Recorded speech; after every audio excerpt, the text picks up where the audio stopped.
Que o fone já vai. Olá, muito boa noite a todos, sejam bem-vindos a esse nosso bate-papo, né? Essa conversa ao vivo para a gente falar de um assunto super importante sobre obesidade. Eu quero agradecer desde já o convite para poder moderar então esse bate-papo. Eu sou o Tom Bueno, sou jornalista, repórter e também criador do canal Um Diabético. E hoje a nossa ideia aqui é compartilhar informação de verdade contra essas fake news, né? Muito se fala sobre o assunto, nesse momento em que muitas fake news são compartilhadas, aqui a gente vai falar sobre o assunto sério, a obesidade, e o que você precisa saber sobre esse novo cenário, né? Esse cenário de pandemia. E nesse bate-papo a gente vai contar com a sua participação, então você pode mandar perguntas, e a gente também vai contar aqui com o médico infectologista, Dr. Clóvis Arnes. Boa noite, Dr. Clóvis. Boa noite, Tom. Satisfação enorme de participar com vocês. É uma honra estar aqui com nossos internautas, com o Rassum, com o Bruno, que vai abordar a parte mais endocrinológica. Eu, como infectologista, vou abordar principalmente a Covid. Eu preparei o seguinte, Tom. Toda a informação científica que eu vou dar, junto eu vou dar uma notícia boa sobre a Covid. Então é para ser um bate-papo bem legal, bem animado e com boas novas que eu tenho para compartilhar hoje com vocês aqui. Ou seja, obrigado, viu? A gente vai conversar bastante. Vocês já perceberam que vai ser um assunto discutido de forma leve, objetiva. Então, tem muita coisa para a gente compartilhar e a gente trocar experiências. Quem também participa desse bate-papo ao vivo é o endocrinologista Dr. Bruno Halper, né? Dr. Bruno, boa noite, seja bem-vindo. Boa noite, Tom. Boa noite, Clóvis, Leandro. É um prazer estar aqui também.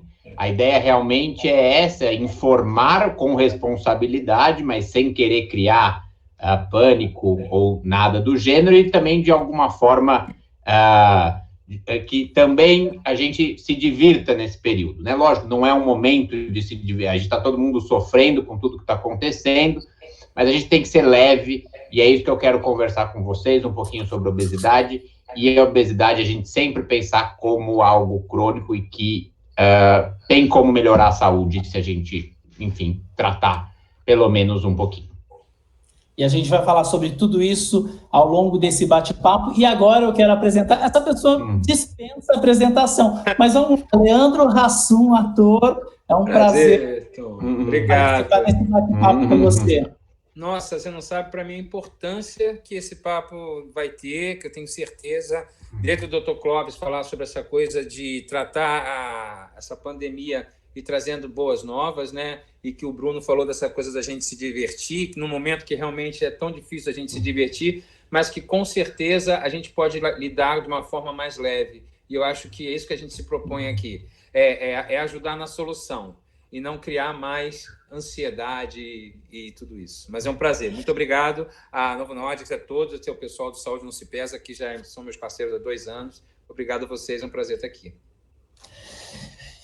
Bom, a gente vai conversar bastante, então. Leandro Rassum, mais uma vez, obrigado aí pela participação. E eu quero compartilhar com vocês o seguinte, ó. Esse bate-papo é uma ação da campanha Saúde Não Se Pesa. Então, eu quero agradecer desde já a Abeso, né, que é parceira aí nessa campanha tão importante para conscientizar a importância do tratamento da obesidade, diferentemente do que muita gente acredita, né?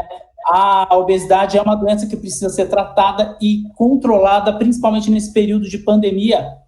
Lembrando que a obesidade é um fator de risco para as complicações da Covid-19. A gente vai esclarecer tudo isso nesse bate-papo, você pode participar. E eu quero também agradecer a Novo Nordisk, né, que está ajudando aí, que está promovendo esse espaço de discussão tão importante. A Novo Nordisk é uma empresa de saúde com o objetivo de promover mudanças para vencer o diabetes e outras doenças crônicas graves, como a hemofilia e a obesidade, entre outros. Esse webinar foi produzido para esclarecer informações, dúvidas sobre a obesidade e a sua relação com a pandemia de coronavírus. Falaremos, então, sobre a obesidade como uma doença crônica, a relação com a Covid-19 e como se proteger, né? As particularidades do coronavírus em pessoas com obesidade. Iremos tirar as principais dúvidas de vocês sobre o assunto. Informações sobre medicamentos e outros produtos da Novo Nordisk não serão abordados ou respondidos neste vídeo. Para isso, gente, tem o contato do SAC, e eu vou passar para vocês aqui. O contato você pode entrar pelo site novonordisk.com.br/fale-conosco, ou pelo e-mail sac.br@novonordisk.com, ou pelo 0800 14 44 88. E se você quiser acompanhar também essa campanha tão importante que é o Saúde Não Se Pesa, você pode entrar tanto no Facebook quanto no Instagram. Então, a gente agora vai iniciar a nossa conversa aqui com os especialistas, gente. E, na verdade, a ideia é fazer um bate-papo leve. E você que está acompanhando a gente, você também vai participar. Então, pode ir mandando perguntas aqui que a gente vai começar a responder. E eu já começo com o Dr. Clóvis, fazendo a seguinte pergunta, doutor. Qual é a situação atual hoje da Covid no Brasil e por que temos que manter o isolamento social? Quando teremos a normalização de nossas vidas? Muita gente está se perguntando. Então, são 3 perguntas em uma aí. Eu peço para que o senhor, então, fale um pouquinho para a gente sobre essas questões. Ótima pergunta, Tom. Então, como eu falei, em toda intervenção minha vai ser informação científica e uma boa notícia. A informação científica, o Brasil é um país continental. Então, hoje nós temos uma situação que os estados do Sul, os estados do Centro-Oeste, Minas Gerais e Espírito Santo estão com a pandemia sob controle, o sistema de saúde organizado e o número de leitos disponíveis para pacientes que têm a forma grave, crítica da doença, não chega a 50% nesses estados. Por outro lado, Tom e nossos internautas que nos prestigiam, a situação de outros estados, né, principalmente São Paulo, Rio de Janeiro, a maior parte dos estados do Nordeste e do Norte, ela está em alguns desses estados já de uma forma crítica. Em parte, Tom, e aí vem a boa notícia, é que, do ponto de vista prático, nós precisamos fazer o distanciamento social, o isolamento social, e os estados que fizeram, os países que fizeram, eu gosto de dizer que é que nem cartão de crédito. O que você faz agora, você vai colher daqui 2 a 4 semanas. Então, toda essa situação que agora alguns estados do Nordeste começaram a fazer ontem, lockdown, de fazer realmente um isolamento social que não estava sendo feito, isso vai ser muito bom. Só que temos que esperar 2 a 4 semanas para isso acontecer. Já os estados do Sul, do Centro-Oeste, Minas Gerais e Espírito Santo, e aí se inclui Curitiba e Paraná, onde eu vivo, nós estamos numa situação que o mercado de bairro já voltou a funcionar, as cabeleireiras, o pessoal que tem loja de roupa, então, mesmo aqueles que não têm uma situação essencial, já voltaram a trabalhar, e com isso você consegue desafogar a economia. Então, do ponto de vista prático, hoje nós temos, do ponto de vista da epidemia, 2 Brasis, alguns estados a situação está da gente poder afrouxar o isolamento social com responsabilidade e tomando todas as medidas que eu vou falar ao longo desse bate-papo, e, por outro lado, outros estados, principalmente do Rio de Janeiro, Nordeste e Norte do Brasil, que precisa arrochar mais, precisa ser mais rígido com o isolamento social. E essa normalização das nossas vidas, o que a gente pode esperar? Eu acho que a melhor maneira da gente prever isso, Tom, é lembrar que a Europa está um mês na nossa frente. Então, por exemplo, aí vem uma notícia boa já também, vamos pegar como exemplo a Alemanha. A Alemanha fez o dever de casa, fez o isolamento social, hoje já teve uma reunião da Bundesliga, que é a liga do futebol da Alemanha. Até isso eles já estão começando a planejar de voltar.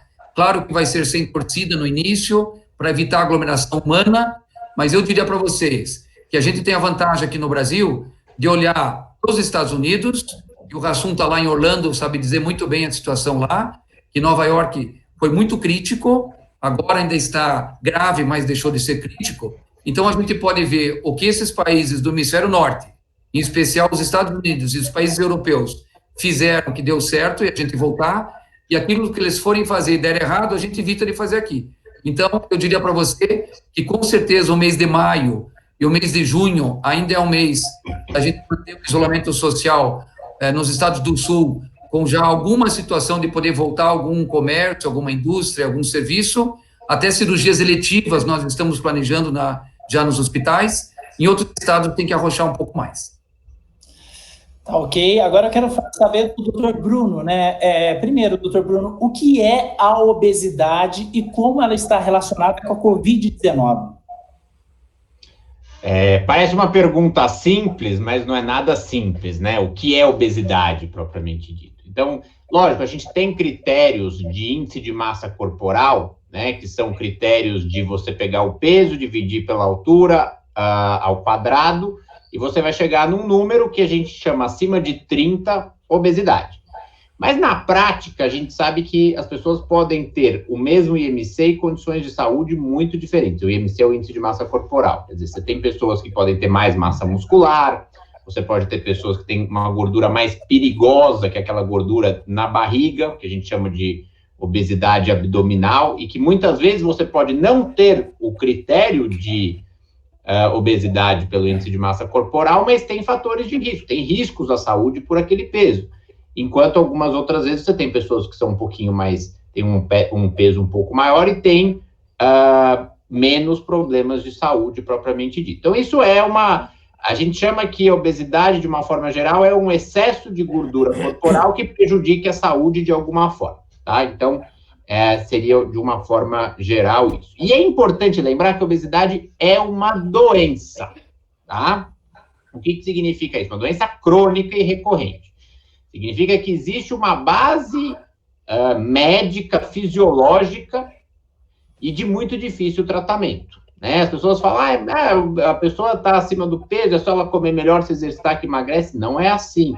A gente sabe muito bem que a chance de uma pessoa com obesidade chegar num peso normal por livre e espontânea vontade é muito pequeno, assim, digamos, não por livre e espontânea vontade, mas assim, espontaneamente perder muito peso é muito pequeno. Ela pode fazer um tratamento, conseguir perder bastante peso, claro, mas não é algo que acontece de uma hora para o outro, só falar assim, vou comer melhor e se exercitar e tudo se resolve. Porque existem mecanismos biológicos por trás também. Então, quando a gente emagrece, nossa fome aumenta, nosso gasto energético cai. Né? Eu digo que é como um elástico. Quanto mais você puxa, mais força você tem que fazer para continuar puxando. E, se você soltar, ele volta. Né? Então, não adianta só perder peso, tem que manter. Então, a ideia aqui, por que eu estou falando isso? Para a gente entender a obesidade como uma doença, que ninguém é acima do peso que quer, ninguém tem obesidade porque quer. Então, quando a gente fala que a obesidade está relacionada ao coronavírus e à gravidade da infecção pelo coronavírus, o objetivo de falar isso não é apontar o dedo para quem tem obesidade e falar, viu, não se cuidou, agora está com maior risco. Não, de forma alguma. Ninguém está acima do peso porque quer. Mas assim a gente perceber quais são esses fatores de risco, né, que estão associados ao coronavírus e como a gente pode fazer para reduzi-los, que a gente vai falar um pouquinho aqui. Então, os estudos mostram, de fato, que pessoas com obesidade têm um risco aumentado de evoluir para hospitalização, intubação, UTI e, eventualmente, morte, com coronavírus. Mas quando a gente fala de fator de risco, a gente tem que lembrar que isso não é um destino, tá? Então, por exemplo, te diz que, assim, uma pessoa com obesidade tem 3 vezes mais chances de morrer pelo coronavírus, por exemplo.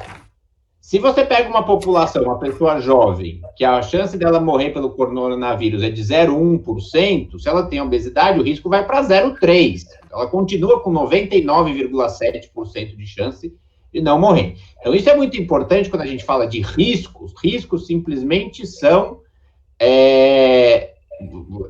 simplesmente riscos, longe de ser destino. E eu acho que isso é importante a gente deixar bem claro aqui, porque eu tenho muitos pacientes com obesidade e que muitas vezes eles... puxa, eu sou fator de risco, então não posso pegar de jeito... Lógico, ninguém quer pegar, não é o objetivo, a gente tem que se cuidar, mas a gente tem que tomar cuidado para não criar um pânico também, embora entendendo que é, de toda forma, um fator de risco. e quando os primeiros casos foram registrados aqui no Brasil, não se falava em obesidade como um fator de risco, né?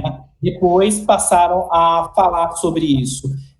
Por quê? Né? De que forma a obesidade pode facilitar o agravamento do coronavírus, da Covid-19?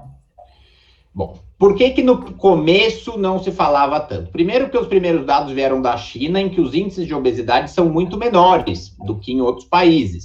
Mesmo na Itália, que veio logo depois, a obesidade não é super prevalente. Então, os dados começaram a aparecer quando começou a ter muito caso, principalmente no Reino Unido e nos Estados Unidos. Claro que tem um dos maiores índices de obesidade do mundo, mais de 30% da população tem obesidade, e aí foi ficando cada vez mais clara essa relação. Outro fator que no início a gente não vê tão claro, é porque assim, não há dúvida nenhuma, e eu acho que isso é importante a gente deixar claro, o doutor Clóvis pode comentar, que o maior fator de risco é a idade, tá? Então a gente fala de outros fatores de risco, comorbidade, se você é mais velho e tem outras doenças associadas, seu risco aumenta, claro, mas a gente sabe que pessoas muito idosas também, em geral, têm níveis de obesidade mais baixos, tá? Por diversos fatores, não vem ao caso aqui. E outra coisa que acontece é que quando as pessoas têm muitas doenças associadas, os médicos não escrevem obesidade no prontuário. Né? Então, assim, você tem diabetes, tem hipertensão e tal, e vai isso. E esquecem da obesidade, é uma doença esquecida. Né? Então, a gente só lembra dela quando não tem nenhum outro fator de risco, que é o que muitas vezes acontece com pessoas mais jovens. Esse é um ponto muito importante. E por que a obesidade aumenta o risco? Por algumas razões. Uma razão é que a capacidade pulmonar pode ser reduzida, de algumas pessoas com obesidade, tem mais dificuldade de expandir o pulmão, e isso pode estar associado com a apneia do sono, que é uma doença de pessoas que roncam muito e que está muito associada à obesidade. Outro problema com a obesidade é que tem uma inflamação crônica grande. Então, o corpo já é inflamado. E como o corpo já é inflamado, é como se, de uma certa forma, você já tivesse um exército recrutado, né? E aí, quando chega uma infecção de verdade, o exército está meio que cada um num canto e não consegue se reunir para lidar bem com a infecção, ou faz uma resposta exagerada. Isso também acontece. A gente sabe que muitas das complicações do coronavírus são por uma resposta inflamatória exagerada, que a obesidade favorece. O paciente com obesidade tem mais dificuldade de ser entubado, se precisar, ou de você colocar ele de cabeça para baixo para ventilar melhor. E existem até teorias de que o vírus poderia ficar dentro do tecido adiposo e esperado aos poucos, o que dificultaria a resposta imune do indivíduo. Então, há várias razões. Como o Dr. Clóvis estava falando, notícia boa. Muito provavelmente, a gente não tem essa certeza absoluta, tá? Porque os estudos são recentes. Mas pequenas perdas de peso, você não precisa sair da obesidade para o peso normal. Pequenas perdas de 5% do peso, né? Então, uma pessoa de 100 quilos, se vai para 95, já reduzem os riscos, tá? A gente sabe que melhora a capacidade pulmonar quando você perde 5% do peso. Se você perder 10% do peso, a inflamação diminui muito. Então, é muito provável que, se você perde essas pequenas quantidades, seu risco já reduz muito. Então, não é porque a única forma de reduzir seu risco é voltar para um peso normal. E mesmo o exercício físico, ele reduz os riscos independente do peso. Acho que isso também é importante. Quer dizer, pessoas que têm obesidade e são fisicamente ativas têm um risco de doenças crônicas, vale para infecções, eventualmente, mais parecido com pessoas de peso normal do que pessoas que têm obesidade e são sedentárias. O risco pode ser 3 vezes menor. Então, ser ativo fisicamente, mesmo com obesidade, mesmo que você continue com obesidade, vai reduzir os seus riscos. Pois é, e falando em perda de peso, a gente tem um exemplo muito grande aqui, né, que é um símbolo em relação a isso. Eu vou conversar agora com o Leandro Hassum, e eu só quero lembrar o pessoal, eu estou vendo aqui que a galera já está mandando perguntas, daqui a pouquinho eu vou esclarecer as dúvidas aqui com os especialistas, com o Leandro, mas, Leandro, você está em quarentena, né? Como que você está fazendo aí durante essa quarentena para manter o tratamento da obesidade? De que forma esse isolamento social tem te afetado? Olha, Tom, eu acho que, acima de tudo, o isolamento tem afetado a todos nós, como todos nós falamos aqui. chega aquele momento que está todo mundo já cansado, todo mundo querendo fazer as suas coisas, querendo andar com os seus projetos, andar com a sua vida, mas não adianta, é muito maior do que tudo isso que a gente pode querer, né? São problemas que todo o mundo está passando, né? Então não adianta a gente querer fazer isso. E lidar com a obesidade, isso que o doutor Bruno falou é muito interessante. Tratar a obesidade como uma doença crônica é fundamental para você entender quando você está num momento de quarentena como esse que a gente está vivendo, que a gente está em casa e que a gente vê pelas redes sociais muitas informações até de assim, estou ficando em casa, só penso em comer, só penso em besteira, só penso em não sei o quê. Eu acho que a visão tem que ser diferente. Você que como eu, que é obeso, que tem a doença da obesidade, essa doença crônica, é entender que esse é o momento em que você tem que mais se cuidar. Pensar nesse momento como um tratamento, que é o que eu faço desde que eu comecei meu processo cirúrgico, bariátrico e tudo mais, pensar que eu estou tendo a oportunidade de me cuidar, de me tratar agora. Eu penso um pouco ao contrário do que, às vezes, as redes sociais, até em forma de piada, costumam colocar. Eu mesmo já brinquei com isso, não estou me tirando desse pacote, mas é de que você ficar em casa é sinal de que você vai engordar. Não, se você parar para pensar, na tua vida ativa, no dia a dia, se você é um cara que trabalha muito, que você está saindo muito para a rua, a tua facilidade de comer errado é muito maior do que quando você está num ambiente controlado como é a tua casa. Como você poder fazer a sua comida, controlar o nível de gordura que você está colocando no seu alimento, de sal, controlar o que você vai estar bebendo, se você vai escolher um suco de fruta ou se você vai escolher um refrigerante. Então, eu acho que é um momento de você reavaliar tudo. E como o doutor Bruno também contou muito bem, o exercício físico. O exercício físico, para uma pessoa que tem a doença da obesidade, tem que ser tratado como parte do seu tratamento, não como uma forma de você buscar o físico ideal. Logicamente que uma coisa vem meio que ligada à outra. A vaidade vem nesse pacote. Você começa a praticar esporte, começa a perceber que tem um músculo aparecendo e tudo mais, e a vaidade vem junto.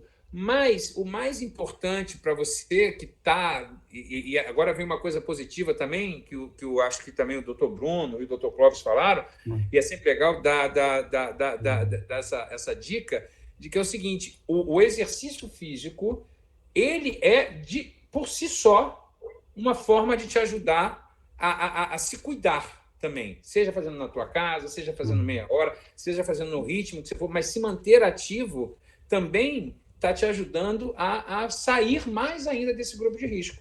Eu acho isso fundamental. É o que eu tenho tentado fazer aqui. A cabeça, às vezes, dá uma viajada, a gente dá uma pirada, não tem jeito. É um momento delicado para todos nós, né? Cada um... eu vi isso alguém falando outro dia, a Cacau Protásio também falou isso, eu fiquei com essa frase na minha cabeça para sempre. Nós não estamos todos no mesmo barco, estamos todos na mesma tempestade, né? Mas cada um no seu barco. E tem gente que está tentando nadar de braçada. E para nadar de braçada tem que ter fôlego. Isso aí.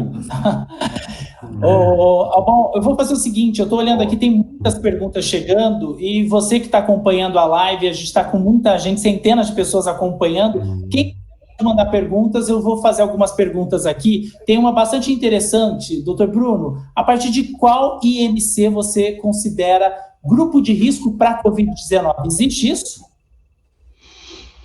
Não existe totalmente definido, mas a gente considera obesidade acima de 30.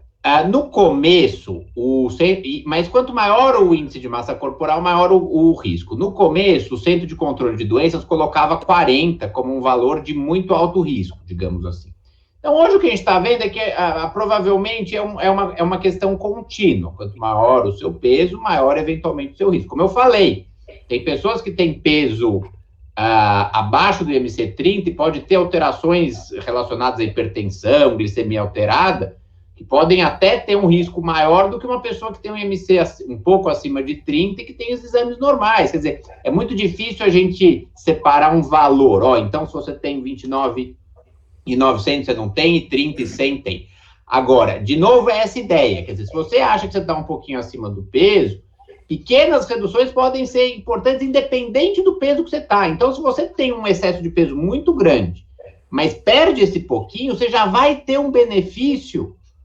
Talvez você vai estar num grupo de risco menor do que uma pessoa que tem um peso menor que você, mas que está no peso máximo. Eu acho que essa é a mensagem que quem estuda muito obesidade entende, mas as pessoas não entendem. Quer dizer, independente do peso que você esteja, se você já perdeu um pouquinho, você reduziu bastante os seus riscos. Doutor Bruno, posso entrar nessa... e me meter aqui também? Desculpa, o senhor primeiro interrompeu aqui o doutor. Eu sou desses. Não, é porque... Para isso que estamos aqui... Que quando você fala dessa coisa de mudar um pouco a rotina, de perder os 5% ou os 10%, de diminuir essa coisa, mesmo você estando com IMC alto e tal, a gente pode contar como assim, às vezes quando você está até mesmo praticando um exercício e continua obeso, se você pratica uma caminhada, né, você continua obeso. Existe, por exemplo, um fator de platô, não é? Tem aquela coisa que a gente chama, né? Isso eu ouvi muito quando eu perdi uma quantidade muito grande de peso e depois falei assim, cara, eu só vou perder até aqui porque já tem 10 dias que eu não perco peso. Você entra num platô, né? Aquele efeito platô que você não emagrece nem engorda.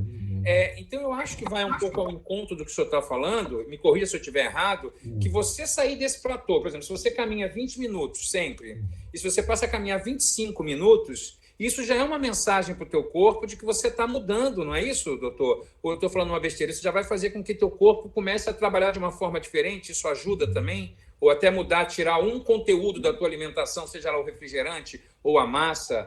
Vou tirar o pão durante esse período. Isso já não é uma mudança que também pode ajudar, às vezes, na pequena coisa? Estou tentando pensar de forma pequena, sabe? Não, você tem toda a razão, Leandro. Assim, um ponto que é um pouco diferente do que você falou, mas eu acho que é uma mensagem importante, é o seguinte: se você não faz nada de exercício e você passa a fazer 5 minutos, o benefício que você tem de fazer 0 para 5 é muito maior, por exemplo, de você fazer os 20 para 25 que você citou. Quer dizer, quanto menos o seu basal, mais pequenas mudanças fazem muitas diferenças. Tá vendo? Por isso que eu não sou médico, o senhor fala muito melhor do que eu. É isso. Mas entrando no que você falou, quer dizer, muitas vezes é o seguinte, de novo, muitas vezes eu não estou dizendo que perder peso é fácil, não é nada fácil, tá? Então não é assim, não, perde 10% do peso e está tudo resolvido. É difícil perder 10% do peso. Mas o que você está falando é o seguinte, quer dizer, se você está num basal estável, provavelmente no seu peso máximo, pequenas mudanças já vão ser o suficiente para você perder um peso inicial e isso reduzir um pouco o seu risco. E falando do exercício especificamente, você tocou num ponto, e aí eu quero levar para o lado médico da questão, é que fazer exercício, principalmente quando você está em isolamento social, eu sei que eu não estou querendo dizer que é fácil também ficar fazendo exercício dentro de casa, tá, gente? É complicado. Eu posso te dizer. Exatamente. Então, assim, a gente tem que ser honesto. Tem muita gente que gosta de exercício e que fala, eu não estou conseguindo fazer dentro de casa. Ok. Mas o ponto é, se você conseguir ter uma rotina de ter um momento para fazer alguma coisa, o que quer que seja, a sensação de bem-estar que isso dá para o seu corpo facilita no controle da alimentação no resto do dia. Que era um pouco o que você estava falando, quer dizer, não é o efeito do gasto energético do exercício, é o efeito do quanto estou cuidando da minha saúde. Se eu estou cuidando da minha saúde, eu vou chegar na hora do almoço e eu vou conseguir comer uma coisa mais leve, muito mais do que aquela sensação de ficar em frente à TV vendo notícia ruim o dia inteiro, e aí você fala, eu vou pegar alguma coisa, o estresse. Pessoas com excesso de peso tendem a engordar em situações estressantes. Pessoas magras emagrecem, é engraçado, tem essa diferença.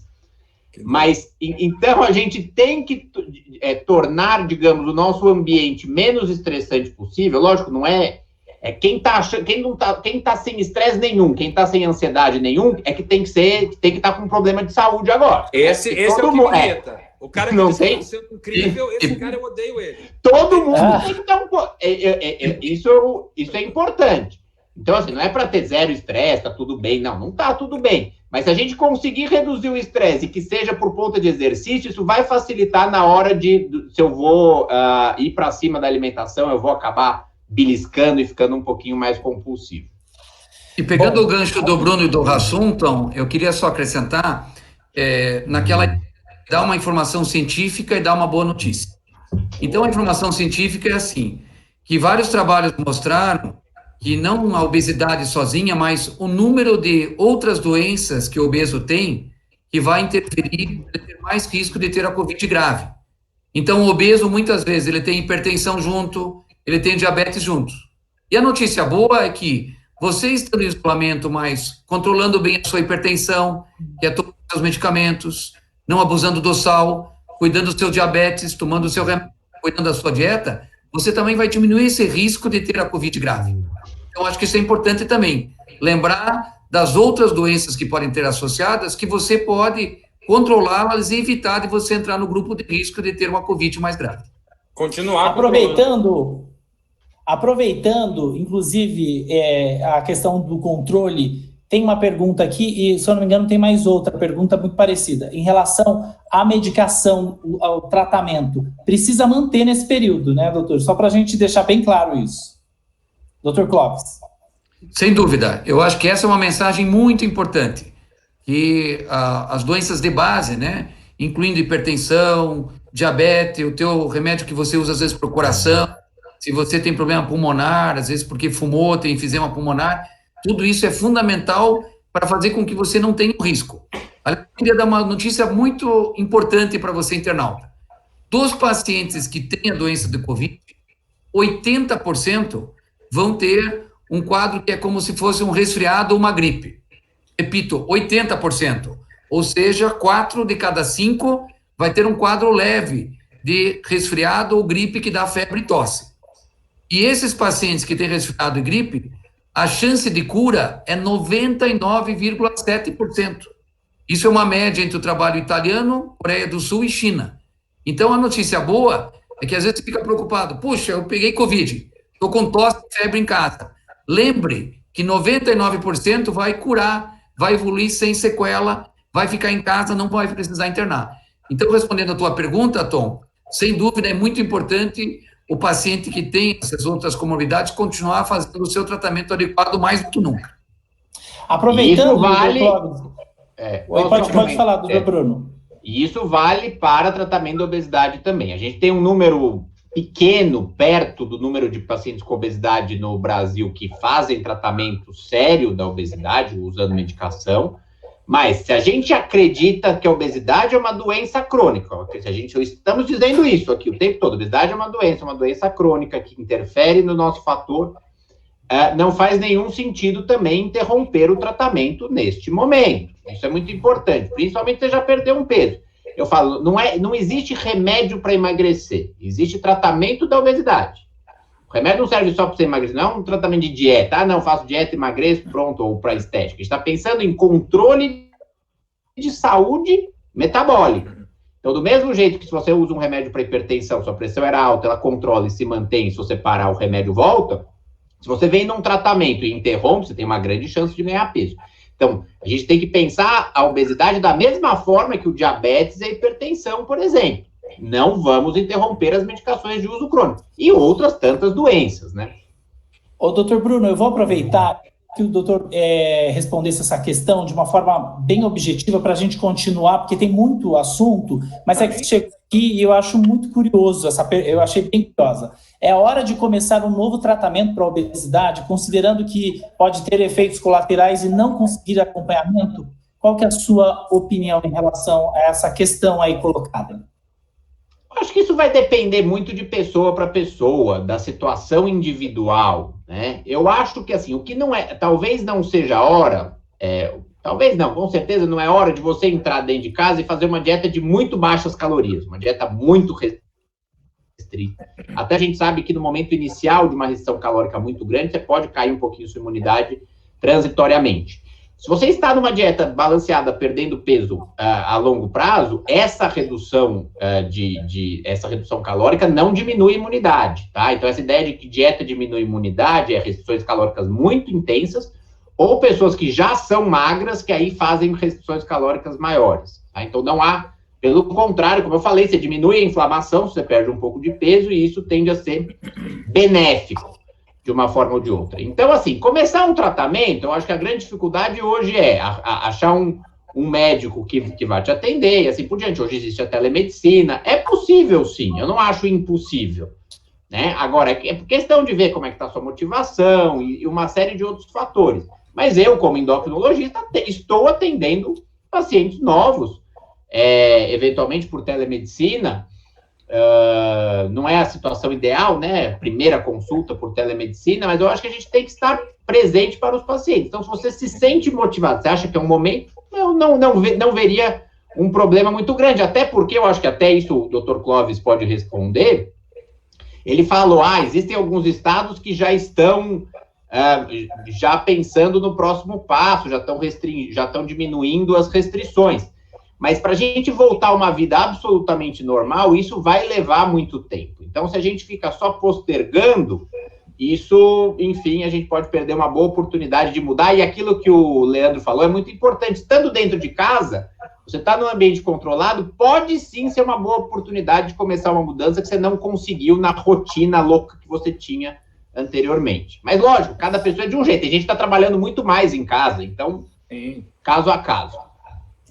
Bom, daqui a pouquinho a gente continua respondendo as perguntas que o público está mandando, né? Mas agora eu quero perguntar em relação à Covid novamente, um assunto que as pessoas já falam bastante, mas é bom a gente reforçar. Dr. Clóvis, quais são os principais sintomas da Covid-19 e em que momento o paciente deve procurar atendimento médico? Ótima pergunta, Tom. Então, primeiro, 80% dos pacientes vão ter febre. A febre é um sinal muito comum em quem tem Covid. 60% a 65% vão ter tosse. E um sintoma dentro desse quadro que a gente chama de síndrome gripal, que é ter tosse e febre, muita dor no corpo, muita mialgia, 2 sintomas eu queria chamar a atenção para os nossos internautas, que chega a acontecer em mais de 85% dos casos, que é a perda de olfato, anosmia. O paciente não consegue mais sentir cheiro. E também a perda do gosto, do paladar. Então, um paciente que tem tosse, febre, dor no corpo, mialgia e começa com perda de olfato e ou de paladar, é uma grande chance que ele tenha Covid. E o principal sintoma de alerta é a falta de ar, Tom. Então, na hora que você tem um familiar que está com tosse e febre e começa a respirar rápido, que nem uma respiração de cachorrinho, né? E você vê que ele está realmente ficando ofegante, esse é um sinal de alerta para procurar assistência médica. Nos quadros mais amenos, como um resfriado, ou mesmo uma gripe, sem falta de ar, a maior parte dos pacientes consegue ser orientado. Nós temos várias opções, até gratuitas, em diversas cidades, estados, o próprio Ministério da Saúde no Brasil, de uma não chega a ser uma teleconsulta, uma teleorientação. Vários médicos também estão orientando por teleconsulta, mas quando tem resfriado e gripe, o mais importante é o isolamento domiciliar em casa. A pessoa ficar sozinha e depois nós vamos falar o pacote completo. O que deve ser feito nesse isolamento respiratório. Mas respondendo a tua pergunta, tosse, febre, muita dor no corpo, perda de olfato, perda de paladar, são os mais comuns. E diarreia pode acontecer também. E se tiver falta de ar, sem dúvida precisa de uma avaliação médica. Tá ok? Quem é agora... hipocondríaco como eu, que conforme vai falando, vai sentindo tudo, é um terror isso, né? Aí tem que tomar um negocinho para se acalmar, né? Aí é como um psiquiatra, né? Na dúvida, é melhor fazer uma avaliação médica, né, Rassum? Nossa, quando começa a falar, já começa a tossir, já me dá falta de ar, já não estou sentindo cheiro, já... Ó. Você engasga comendo, né? Engasga comendo, tosse e acha que é... Não, eu costumo dizer que eu vou para a rua, já me dá coceira no nariz, dá vontade de botar a mão na boca, dá vontade de tossir, bastou chegar na rua. Agora, o Rassum, diante desse momento todo, eu vi que o doutor Bruno chegou a comentar que a obesidade, a gente está reforçando aqui, a obesidade é uma doença que precisa ser tratada e você é um exemplo para muita gente, né? Em que momento essa ficha caiu? Em que momento você olhou para a obesidade como uma doença e o que você diria para as pessoas nesse momento de pandemia? Bom, na verdade, assim, a resposta, eu vou tentar resumir um pouco. Na verdade, eu sempre fui desse tipo que até o doutor Bruno falou muito, assim, eu estava acima do meu peso, muito acima, eu pesava 150 quilos, só que, ao mesmo tempo, eu fazia meus exames de saúde e estava tudo bem, glicose boa, pressão boa, tudo normal, vida de garoto. Eu me lembro que um amigo meu, Márcio, magro, e ele tinha mais colesterol do que eu. Eu falava, tá vendo, o gordinho aqui tira onda, o gordinho aqui tira onda. Só que eu estive na casa do André Marques, meu grande amigo, meu grande parceiro, ele tinha feito há um ano antes a cirurgia, e eu vi o resultado nele. E nós temos uma cabeça muito parecida, a forma de pensar muito parecida, temos os mesmos medos, somos hipocondríacos igual também, assim, tal. Eu falei, pô, André, como você ficou bem? Ele falou, eu vou te levar lá para você fazer a consulta. Eu fiz a consulta e o doutor Bruno até pode confirmar isso, se eu estiver falando alguma besteira, sem ser de forma tão científica, mas falou assim que o obeso, ele é meio que uma bomba relógio, e isso é verdade. Você pode dormir saudável e acordar hipertenso, ou acordar diabético. Assim, eu estava fazendo 40 anos, então foi um momento muito decisivo assim, para mim, onde eu tive muita confiança no meu médico, achei que era o momento. Minha filha, com 15 anos na época, indo quase fazendo 16, eu falei, cara, eu quero viver muito perto dessa minha família, da minha filha e tudo mais, então acho que esse é o momento de eu fazer. Lógico, cheio, repleto de medos. Quando você toma uma decisão dessa, e isso é muito importante, eu gosto muito de falar isso para as pessoas que estão assistindo a gente aqui, é o seguinte, quando você decide mudar, é uma mudança muito drástica. Então, eu acho, e me corrijam os doutores se eu estiver falando besteira, que tem que ter um acompanhamento psicológico junto disso. Porque não necessariamente o emagrecimento vai te trazer a forma física que você queria. Não necessariamente o emagrecimento vai fazer com que você se olhe no espelho e se reconheça. Então, é um conjunto de coisas, um conjunto de tratamentos que você tem que fazer junto com isso, para que você se reconheça no novo corpo, se reconheça, principalmente no meu caso, que trabalho com humor, sempre trabalhei usando até a minha própria forma física como um facilitador do meu humor, da minha piada. Então, é muito importante que você tenha na sua mente que você está se tratando de uma doença, que você não está fazendo um procedimento estético, que você está curando, tentando a cura, ou um tratamento, né, no caso, para essa doença que é a obesidade. Então, porque isso tudo torna o teu tratamento mais fácil. Quando você entende que, assim, cara, eu tenho uma doença e eu preciso me tratar.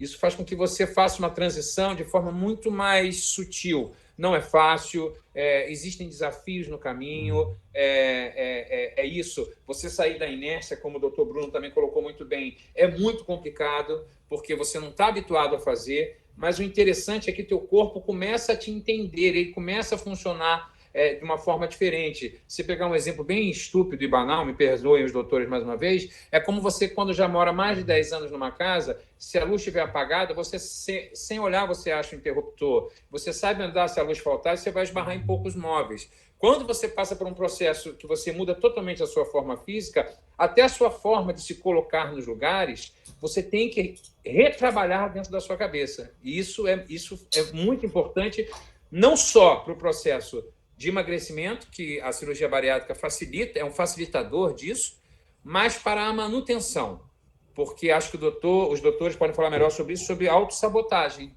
né, doutor? Tem muita gente, eu já vi casos, e infelizmente é comum acontecer, de pessoas falarem assim, eu fiz, mas engordei tudo, porque muitas vezes a pessoa não se aceita no novo tipo que ficou, ou escuta, às vezes, o entorno, se era mais bonito gordo, se tinha uma cara mais fofinha, preferia você quando você era gordo, isso vocês vão ouvir, né? Mas, assim, é saber lidar com esse entorno de uma forma que você não se sabote e volte a despertar, como o doutor falou até sobre o remédio, sobre hipertensão, se você parar de tomar, a sua pressão vai voltar a subir, e a mesma coisa, se você parar de se cuidar, se você se auto-sabotar, você vai voltar a engordar. Agora, doutor Clóvis, como que acontece essa transmissão em relação ao novo coronavírus, né? Devemos ter mesmo aquele distanciamento de 2 metros, quando caminhamos, corremos ou andamos de bicicleta? Como que fica essa questão da máscara, né? Que hoje está sendo muito falada também. Então, a principal forma de transmissão é a pessoa que tosse ou espirra, e aí ela elimina gotículas aéreas e a entrada no organismo acontece pela boca, pelo nariz ou pelos olhos. Então, essa é a forma mais comum de acontecer. Um dos desafios que tem esse novo coronavírus, que a pessoa pode transmitir o vírus, Tom, antes dela ter sintomas, especialmente 2 dias antes. Então, vamos supor, se nós estivéssemos sem fazer isolamento social, nós 4 aqui estamos numa festa, estamos conversando, tomando uma cervejinha, um falando perto do outro, daqui 2 dias um de nós começa com tosse e febre. Essa pessoa que começou com tosse e febre, ela já estava transmitindo o vírus 2 dias antes. Ao manter o distanciamento de 1 metro, pela Organização Mundial de Saúde, e 1,80 m pelo CDC dos Estados Unidos, aqui em Curitiba a gente adotou 1,5 m, você faz com que, mesmo que a pessoa esteja eliminando o vírus, ela tem baixo risco de transmitir se você mantiver esse distanciamento. E ao usar a máscara, esse risco diminui ainda mais. Porque quando eu uso a máscara mesmo de tecido, eu estou diminuindo a chance de eu transmitir o vírus para a pessoa que está próxima de mim. Tanto do ponto de vista porque ela funciona como uma barreira, e também porque, ao usar a máscara, eu estou querendo dar uma transmissão de uma simbologia. Eu estou dizendo para você, Tom, nós estamos num momento diferente. Nós nunca usamos máscara no Brasil, né? A não ser no baile de fantasia, mas senão no dia a dia, isso mudou. Então, ao associar a máscara com o distanciamento social de 1,5 metro, com higienização das mãos frequentes, com ficar em casa, quem pode ficar em casa e fazendo teletrabalho, a gente está evitando de transmitir o vírus.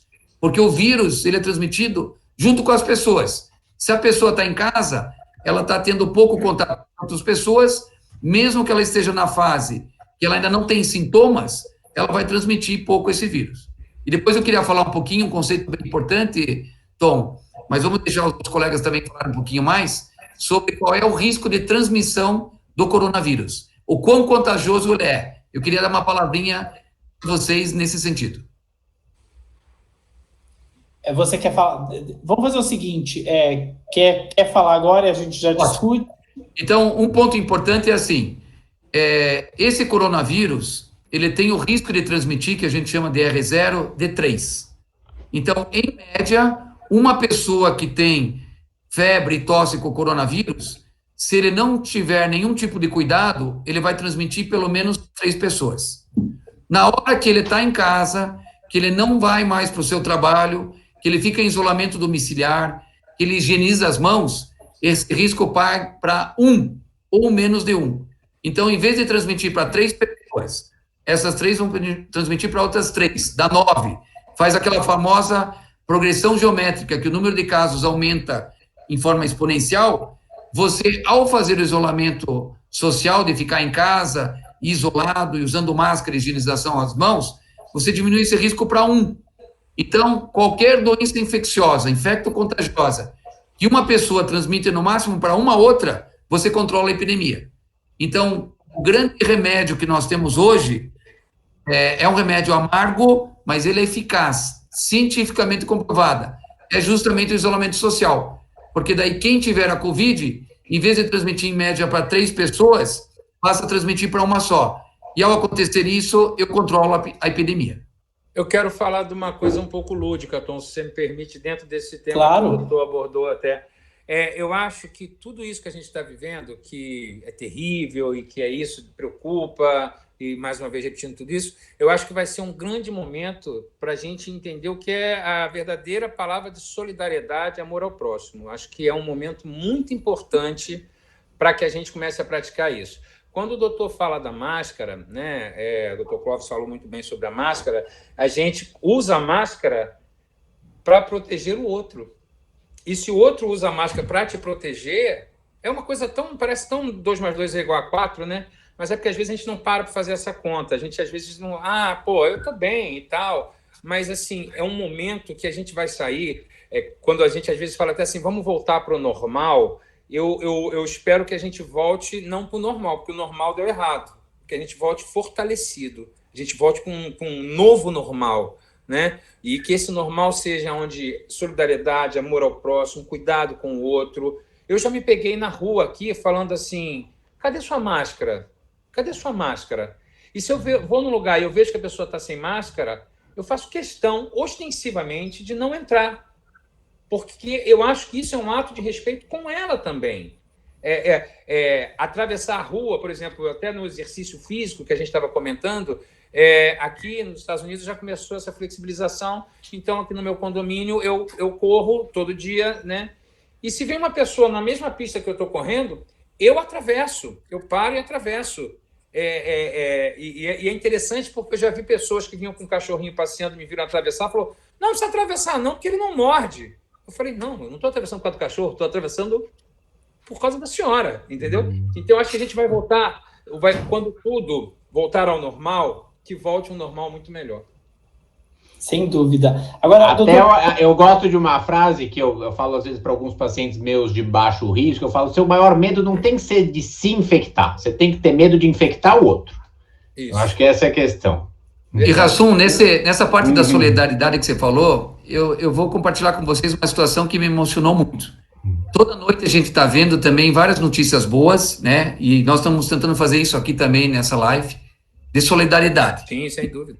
Empresa tal que doou 500 mil, 5 milhões. Sabe dizer, uma notícia que mais me impactou do ponto de vista emocional foi lá no Rio de Janeiro, que eles mostraram que lá em uma das comunidades, leia-se favela, eles criaram o prefeito da rua, que lá não é nem ela, tudo estreitinho. O prefeito da rua é assim, a dona Maria, que já é uma líder comunitária nata, ela vai na sua rua e vê quem está precisando de comida, quem está precisando de remédio, quem está precisando de algum tipo de auxílio. Então, uma pessoa simples, que tem pouco, e o pouco que tem, doa para os outros. Não então, tenha dúvida. Vai nessa linha que o Rassum falou. A gente pode construir um mundo melhor de solidariedade, mesmo vindo, por exemplo, de uma situação de alguém que não tem quase nada, consegue oferecer o pouco que tem para os outros. Sim, a gente viu vários desses exemplos, o jornalismo também tem mostrado bastante isso, de como a solidariedade está uma coisa tão presente agora e vindo de lugares tão diferentes, inclusive, assim, algumas atitudes artísticas que têm acontecido, em que tem sido toda a verba revertida para isso. Eu acabei de fazer um stand-up de um evento no YouTube, onde toda a verba arrecadou-se 300 toneladas de alimento e ainda não foi computada a quantidade financeira que foi arrecadada para se doar para várias pessoas. Então, assim, essa junção, esses elos que agora estão se interligando cada vez mais, eu acho que isso vai trazer um momento novo. Cabe a nós, cabe a toda a população, quem estiver aqui nos assistindo, tentar extrair desse limão amargo uma limonada gostosa e bem geladinha. Cabe a nós, de um pouquinho, de pouquinho em pouquinho, mas cabe a nós fazer isso. É o que você disse, né, Rassum? A gente espera voltar mais fortalecido. Eu acho que as exatamente. Pessoas buscam melhorar e evoluir como ser humano, com certeza, depois de uma pandemia dessa, vai voltar mais fortalecido. E eu acho que esses exemplos de solidariedade, de generosidade, de cuidado, de empatia, que é a palavra que todo mundo usa, eles não se colocam no lugar do outro. Eu acho que, nesse momento, a gente está vendo, de fato, quem tem empatia e quem não tem, né? É nessas horas que a gente tem que mostrar com gesto, não só com palavras. Mas vamos... Quer falar alguma coisa, Rassum? Não, eu queria falar que, assim, inclusive isso que nós estamos fazendo aqui, através do Saúde Não Se Pesa, do Novo Nordics, todo mundo que está envolvido nesse projeto, isso que a gente está fazendo aqui é de extrema importância e de extremo carinho para com o outro. Eu quero dar parabéns a todos os envolvidos, aos criadores disso, desse tipo de encontro, desse tipo de papo, porque eu acho fundamental, nesse momento, a gente falar de coisas boas, trazer esperança, como o Dr. Bruno trouxe. Não é perder peso pra caramba agora, é só mudar um pouco a tua rotina. Como o Dr. Clóvis fala do percentual de pessoas que vão ter um sintoma baixo, de que se você usar máscara e ficar em casa, você sai de 3 para 1. Sabe, eu acho que essas palavras, o meu humor, que eu boto à disposição, como todos os artistas, a grande parte dos artistas têm feito, tentando levar nesse momento que a gente está em casa, levar humor, levar música, levar leitura, levar teatro, levar arte para dentro da casa das pessoas, porque isso também faz parte de um tratamento e de uma cura. Eu acho isso muito importante, quero parabenizar todos os envolvidos aqui. Bom, eu quero retomar um pouquinho com o Dr. Bruno, porque na hora que o Rassum estava falando sobre aceitação, né, como foi para ele, eu acredito que o Dr. Bruno queria complementar, mas por conta da conexão, eu não percebi. Por favor, Dr. Bruno, pode completar aí o seu raciocínio, o que você tem a contribuir em relação ao que o Rassum disse. Não, eu acho que ele foi muito bem, né? Não é a primeira vez que a gente faz evento junto, eu acho que ele tem uma percepção muito boa de toda essa questão. Quer dizer, o aspecto que da pessoa, a obesidade de alguma forma define o indivíduo para a maioria das pessoas, né? Então, no momento em que você perde muito peso, é como se você tivesse uma nova identidade, a pessoa às vezes não consegue se enxergar dessa forma, e as pessoas ao redor não enxergam, e aí são os tais dos sabotadores, né?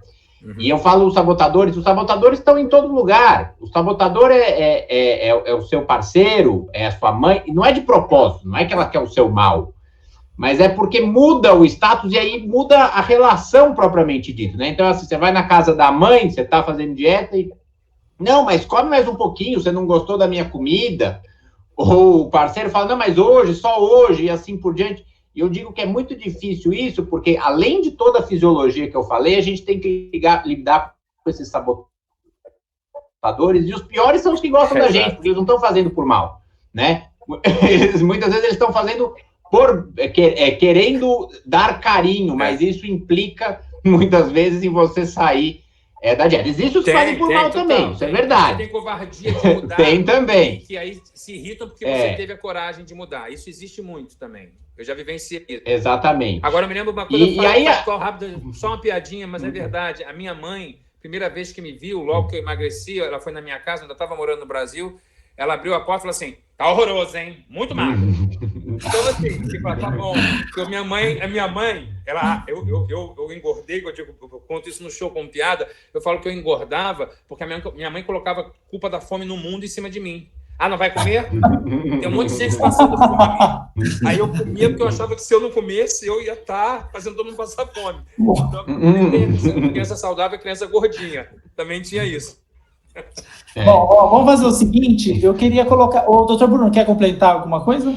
Não, é só um comentário, pode parecer uma bobagem à primeira vista, mas para quem trabalha com isso é muito importante, que os médicos, existe uma coisa muito grande hoje entre os médicos, da gente evitar falar, porque tem tudo a ver com o Leandro está falando, o termo obeso, porque isso é um adjetivo.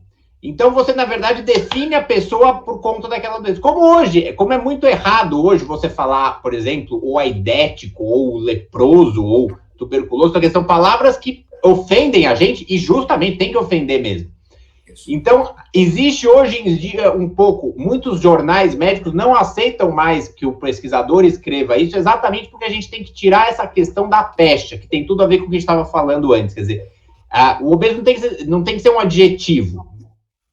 Você tem uma doença crônica e você pode tratá-la, e não que você é daquele jeito, porque se você for de qualquer outro jeito, você acaba perdendo a sua característica. Esse é um ponto, pode parecer uma bobagem, mas se você parar para pensar, faz todo sentido. Bruno, vou aproveitar essa deixa para você. Quem sabe você, como endocrinologista, o Rassum e o pessoal do Saúde Não Se Pesa vai gostar. Faz muitos anos que a gente não usa esse termo, que é um termo completamente adequado do aidético. Sabe o termo que a gente usa? Pessoas vivendo com HIV. Por que vocês não usam esse termo, pessoas vivendo com a obesidade? Exatamente. A ideia é pacientes com obesidade, é o que a gente usa, né? Nos artigos é como a gente escreve, assim. E vale para diabetes também, né? O diabetes, o paciente porque com a ideia diabetes. Vivendo com... não quer nem dizer que é uma doença, né? Pessoas vivendo com obesidade, vivendo com diabetes, né? Quando eu falo Veja, você usou esse termo, Leandro, não foi uma crítica a você de forma nenhuma, pelo contrário, mas porque as pessoas falam, mas a gente vê que isso é uma forma de você adjetivar a pessoa, né, como uma característica dela, como uma característica de personalidade, o que não é. Exato, não, e na verdade quando as pessoas falam comigo assim, que eu estou conversando, eu falo assim, não, porque eu tenho obesidade. A pessoa fala, não, você teve. Eu falo, não, eu tenho uma doença crônica. Eu uso dessa forma. Controlada. Eu tenho uma doença crônica que eu trato, mas eu tenho a obesidade. E isso é fato. Eu entendi isso, eu aprendi a aceitar isso e que eu me trate assim como a gente se trata, como a pessoa que vive. E é isso aí, é assim que tem que viver.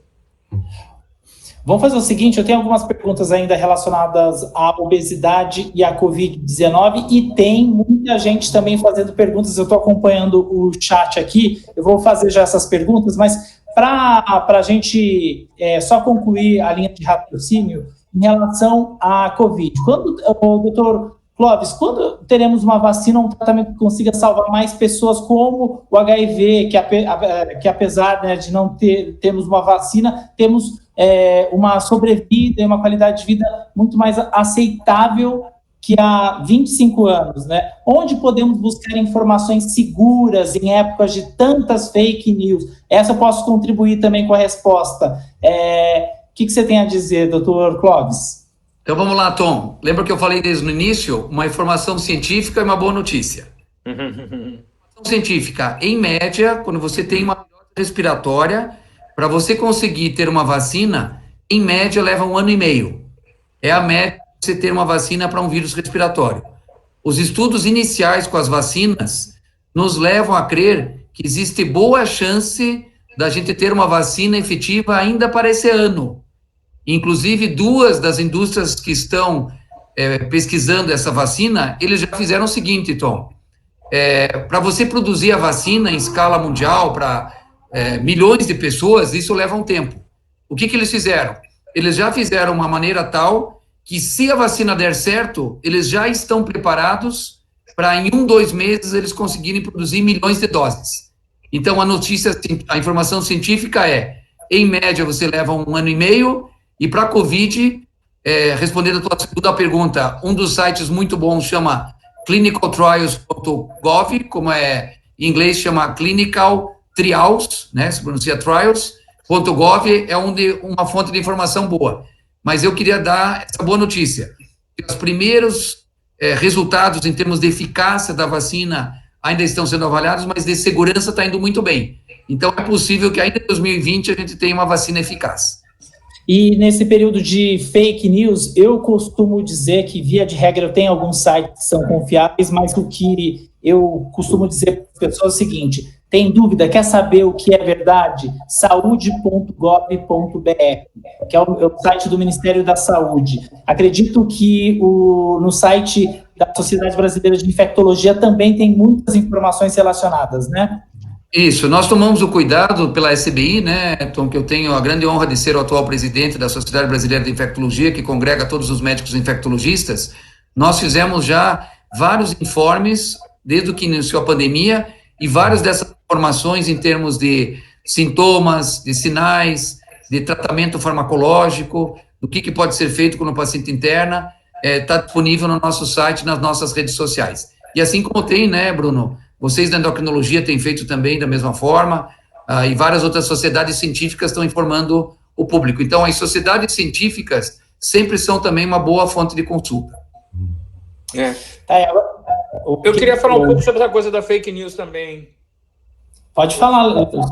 Eu queria só fazer uma colocação assim, que eu acho, e acho que os doutores, e você também vão concordar muito comigo, é praticamente assassinar uma pessoa num momento como esse que nós estamos vivendo, você colocar fake news sobre esse tipo de coisa. Essa quantidade de fake news está sendo produzida, eu acho que tinha que ter uma lei para prender, sabe? Prender tipo crime inafiançável, porque isso é atentado contra a vida das pessoas.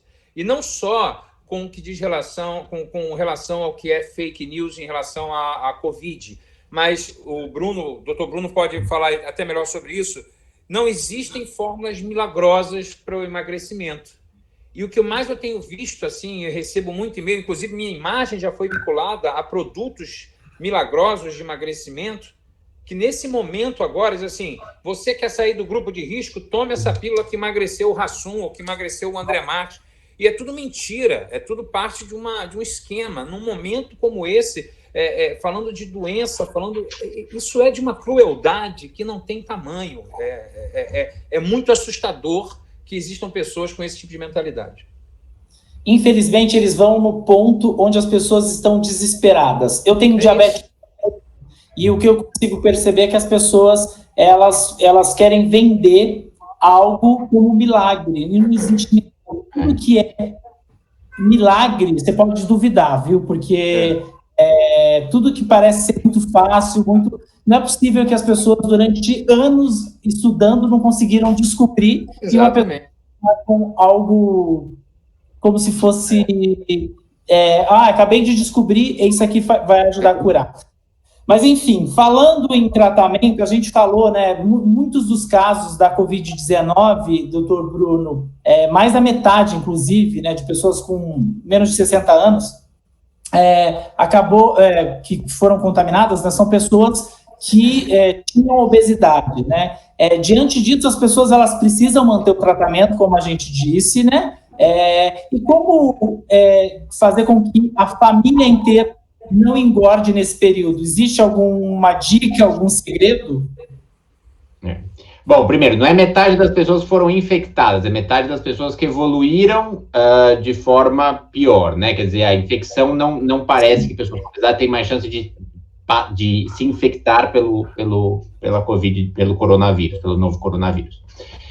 Eu acho que, assim, isso depende muito da dinâmica familiar. É muito difícil dar dica de alimentação para um número muito grande de pessoas, porque tem dinâmicas absolutamente diferentes, pessoas que vivem sozinhas, pessoas que vivem com os pais, e assim com os filhos.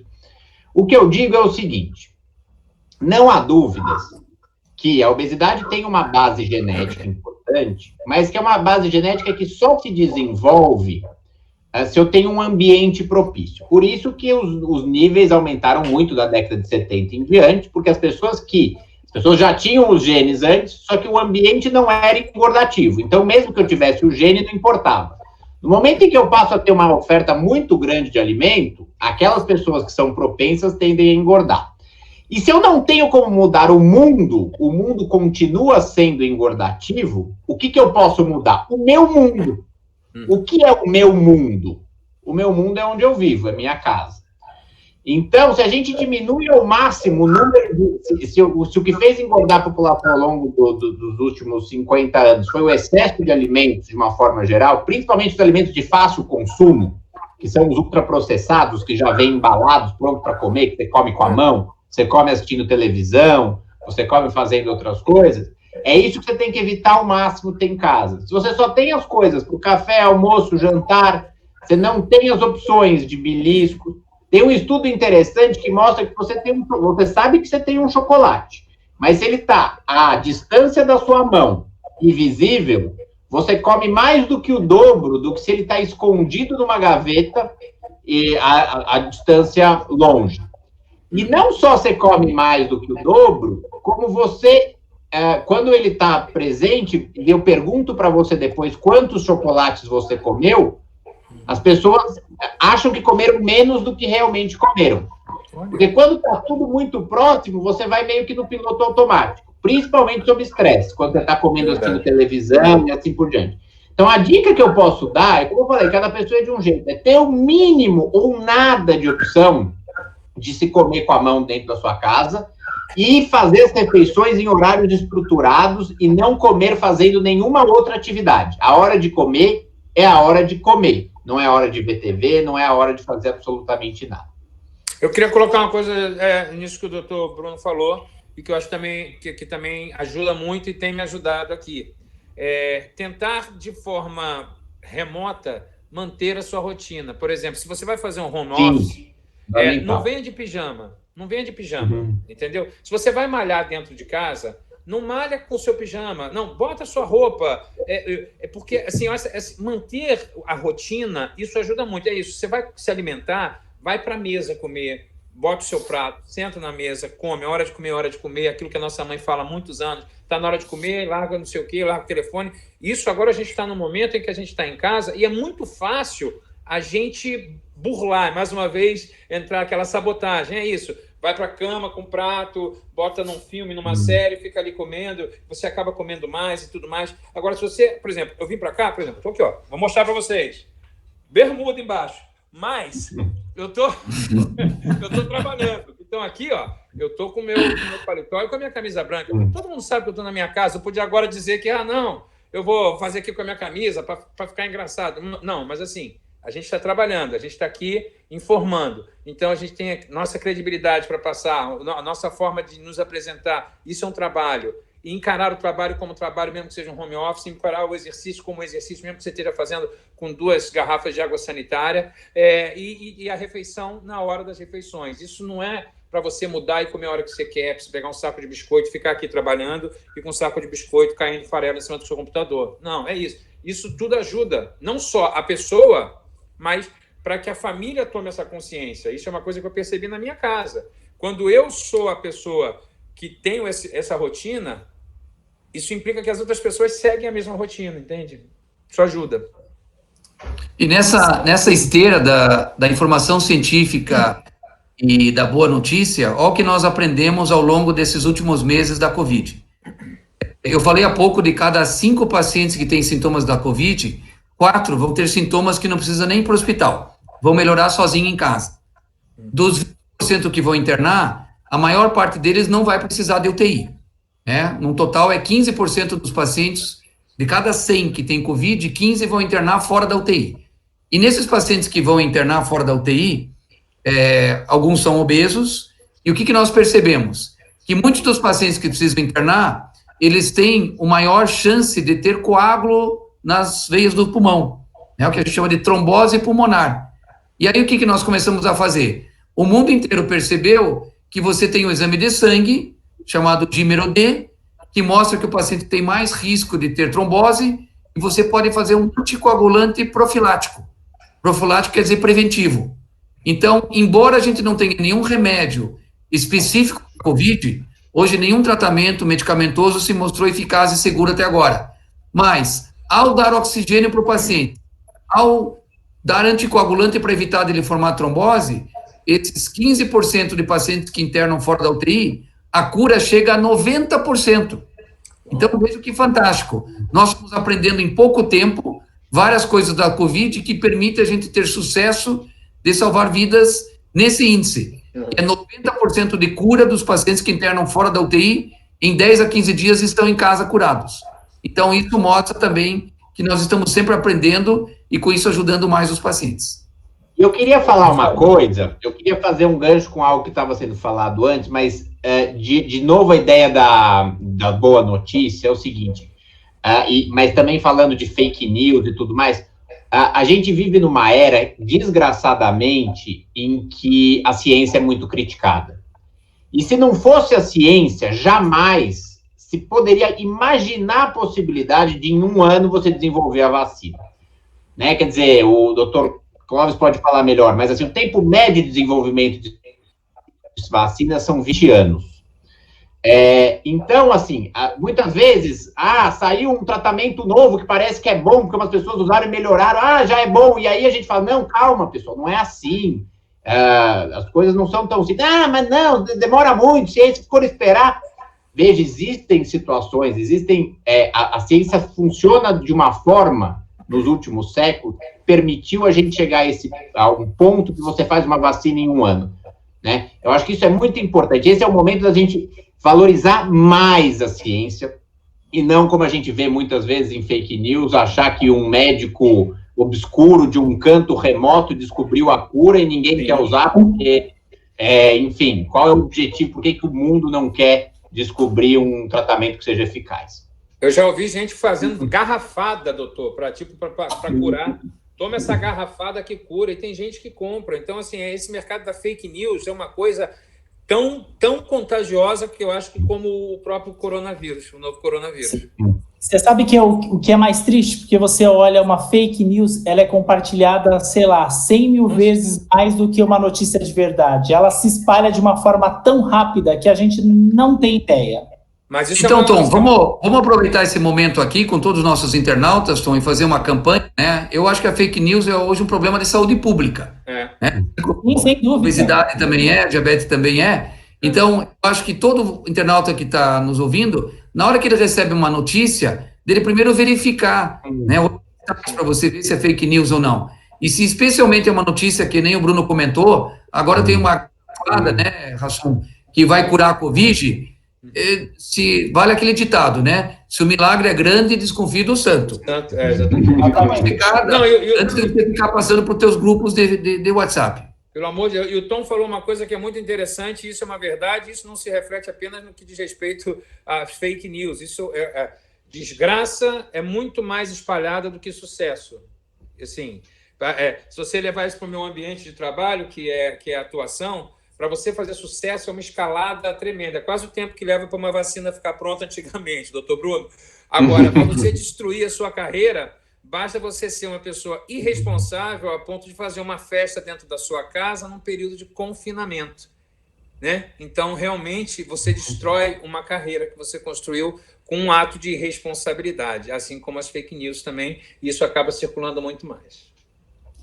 E, pessoal, aproveitando, já que a gente está encerrando o nosso bate-papo, tem muitas perguntas, eu vou tentar fazer o máximo possível aí, porque as pessoas participaram em massa. Doutor Bruno, qual o impacto da redução da massa magra, principalmente do idoso, em relação à Covid-19? E qual a melhor forma de prevenção? Muito importante essa pergunta. A gente fala assim, não, deixa os idosos em casa, isola eles e tal, que aí tudo bem. Lógico, tem que fazer isolamento, não se discute, mas não é só deixar ele lá em casa, né? tem estudos que mostram que 20 dias idosos saudáveis, ou seja, com boa capacidade física, 20 dias em que eles ficam a maior parte do tempo deitados, só indo ao banheiro, foram voluntários que se voluntariaram para a pesquisa, existe já uma perda de 1,5 kg de massa magra, tá? Então, imagine idosos que moram em casas relativamente pequenas, que eventualmente têm um pouquinho de dificuldade de ambulação, o quanto que eles estão perdendo de massa magra nessa quarentena. E muitos que, inclusive, fazem exercício físico e agora não fazem mais porque não saem de casa ou porque não tem um personal que pode ir, uma fisioterapia. Então, assim, estimular algum tipo de movimento dentro de casa é absolutamente fundamental.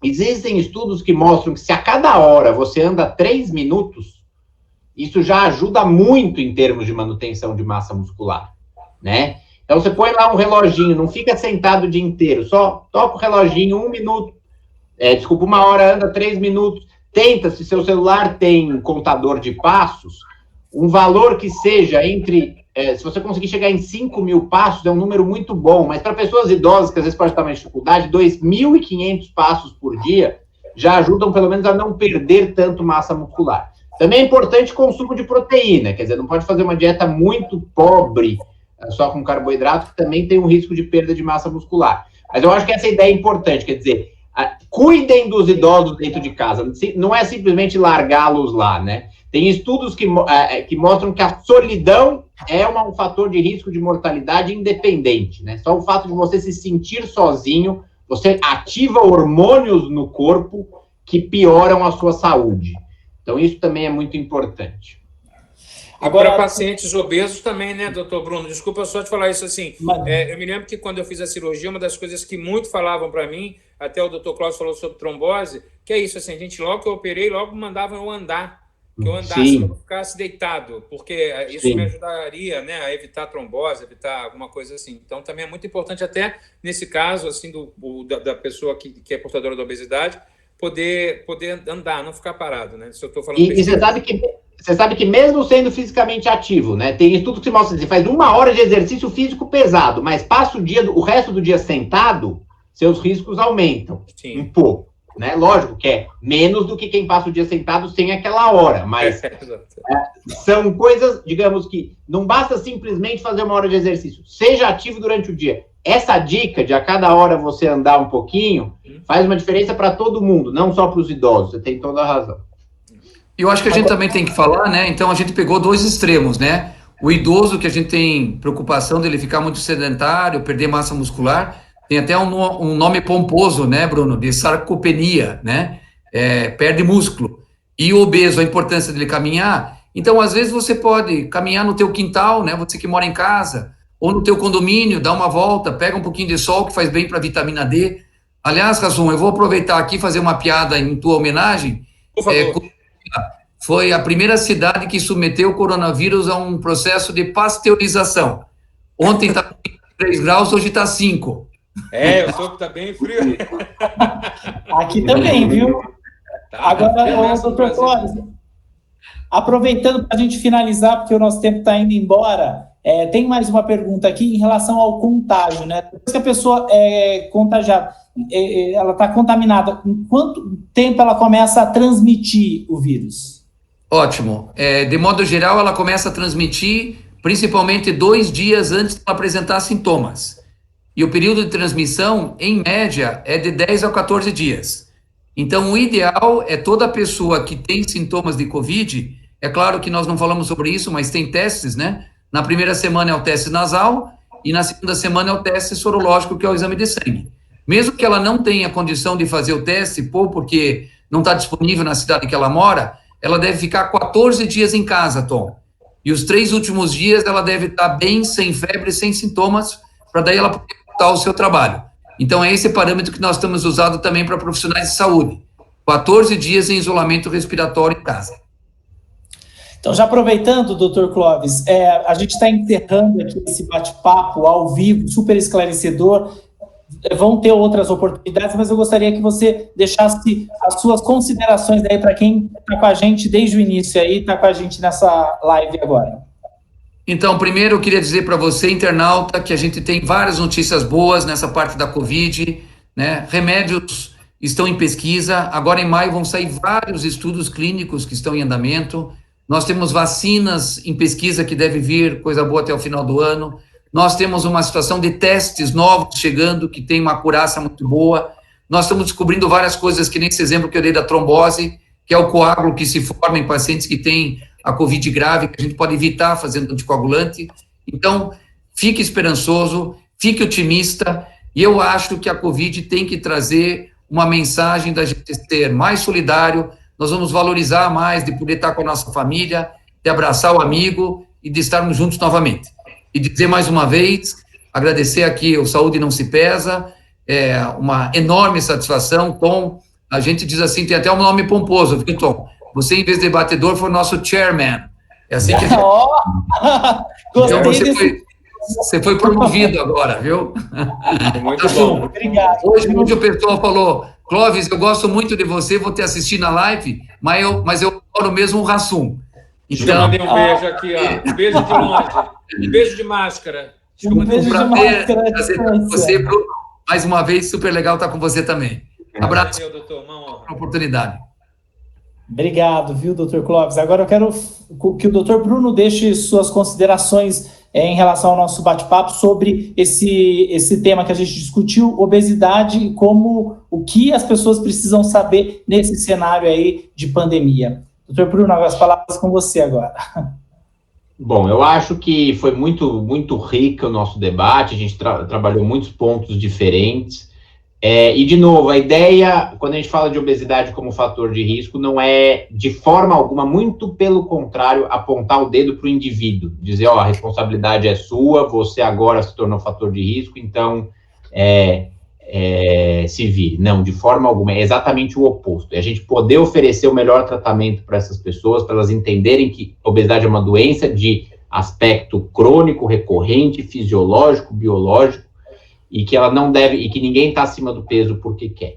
Então, quando a gente fala que é um fator de risco, a gente tem que saber, não adianta, a gente tem que saber quais são os fatores de risco, e a gente tem que saber como reduzi-los. E o que a gente discutiu aqui um pouquinho foi isso, né? Quer dizer, o exercício pode ajudar a reduzir, pequenas perdas de peso podem ajudar a reduzir, e eu acho que um ponto importante é, talvez, quem sabe, essa pandemia sirva como um ponto de partida para que, após ela se resolver, e como já foi dito, esperamos que logo, com a vacina, a gente continue vendo a obesidade como doença crônica, porque a gente já sabe que ela é, quem trabalha com isso sabe que ela é há muito tempo, mas as pessoas não levam a sério, de novo, não o indivíduo, a sociedade não leva, as pessoas apontam o dedo, as universidades não ensinam obesidade nas faculdades de medicina e nas outras faculdades profissionais de saúde. Outros médicos muitas vezes são preconceituosos com os pacientes ou são contra tratamento para peso propriamente dito. Então, a gente tem que usar que tudo isso que está acontecendo, toda essa tragédia sirva em relação à obesidade para que a gente continue levando essa mensagem e que ela seja mais identificada como algo que precisa ser tratada no mundo inteiro. Ela é uma pandemia crônica há muitos anos. E quando uma pandemia crônica se junta com uma aguda, a gente tem uma situação pior. Mas a aguda a gente tem que resolver logo, mas a gente não pode esquecer do que já vem aí há muitos anos e vem gerando outras doenças e aumento de mortalidade há aí muitos e muitos anos. Tá ok, obrigado, viu, doutor Bruno? Belas palavras, importantes, também esclarecedoras, assim como as palavras ditas pelo doutor Clóvis. Agora, Hassum, eu e você, a gente tem um novo encontro marcado no dia 14, né, na próxima quinta-feira. Eu vou reforçar para o pessoal que está acompanhando, no dia 14 a gente vai falar sobre obesidade, como cuidar da minha saúde mental e física. Mas antes, já anotem aí na agenda, coloquem aí no celular, que a gente vai estar debatendo com um psiquiatra, endocrinologista também. E eu queria que você deixasse uma mensagem final sobre a importância do tratamento da obesidade, né? Porque, para muitos, a obesidade não é considerada uma doença, mas ela é uma doença que precisa ser tratada. Sim, muita gente acha que a obesidade, o doutor Bruno falou isso muito bem, acha que é só um descuido, o cara é relaxado, o cara... quando na verdade não é uma doença que a gente tem que tratar. E aí a gente sai até dessa coisa do apontar o dedo, que o doutor Bruno falou muito bem. Existe um problema muito grande, que é as pessoas não aceitarem o diferente, né? Seja muito magro, seja muito gordo, seja com cabelo diferente, e tudo isso. Eu acho que todo esse conceito é que tem que mudar, né? Principalmente no caso da obesidade, que existe uma compreensão muito maior do que é a obesidade, do que é conviver. O Bruno falou mesmo também isso, que ninguém está acima do peso porque quer. Se a gente pudesse, a gente estaria no nosso peso, correto? Porque todo mundo quer viver muito, porque o nosso mundo é lindo e vai ficar cada vez mais lindo. E quando passar isso, a gente vai ter um novo normal, um normal gostoso de se viver, um normal em que a gente vai ter solidariedade, amor ao próximo, vamos ficar vigilantes ao próximo, vamos ficar vigilantes em tudo, seja no âmbito da saúde, no âmbito político, no âmbito social. Nós temos que ficar vigilantes. E é isso que eu quero que vocês fiquem assim, que vocês levem essa minha mensagem. Ser diferente é lindo, se tratar é maravilhoso e cuidar do próximo é divino. Tá aí, lindas palavras também. Eu quero agradecer também a você que acompanhou a gente nesse bate-papo, participou, mandou sua dúvida. A gente não conseguiu ler todas as perguntas, mas a gente tentou fazer aqui o possível para ler ao máximo. E eu quero pedir a colaboração de vocês que acompanharam esse bate-papo para participar de uma pesquisa. Inclusive, eu vou colocar aqui para vocês. A gente tem um QR Code. Se você colocar o celular próximo aqui do QR Code, você vai responder, então, 3 perguntinhas rapidinhas, assim. São perguntas muito simples que vão ajudar aí a melhorar, a gente entender todo o cenário, o que você achou também. Então, a gente quer a sua colaboração. Por favor, se você puder colocar o celular aqui no QR Code, responder essas 3 perguntinhas, eu garanto que essas respostas vão ser muito rápidas e você vai colaborar muito para a gente continuar levando informação a todos. Então, desde já, eu quero agradecer também a oportunidade, né? Agradecer a Deso também por ter apoiado esse projeto, né? Essa campanha e esse bate-papo ao vivo. A Novo Norte também por acreditar e por levar informação de qualidade aí. E eu só tenho a agradecer a vocês que me acompanharam, me ajudaram aí a entender um pouco mais sobre obesidade. Eu tenho certeza que, assim como eu, muita gente conseguiu esclarecer muitas dúvidas. Obrigado de coração, obrigado a todos. Obrigado a você, querido. Obrigado. Parabéns, Tom. Obrigado, gente. E eu espero todos vocês também, já avisa vizinho, avisa seu amigo. A semana que vem a gente vai falar sobre obesidade, saúde física e mental, que também é muito importante tratar da mente, principalmente nesse período de pandemia. Assunto ainda pouco falado, mas muito importante também. Então, eu te espero no dia 14. Obrigado, doutor Clóvis. Tamo junto, dia 14. Leandro, tamo junto, Rassum. Até mais. 14, dia 21, tamo junto, hein? 14 e 21. É isso aí, gente. Obrigado, Sucesso. viu? Obrigado a vocês. Saúde. Até a próxima. Tchau, tchau. Valeu.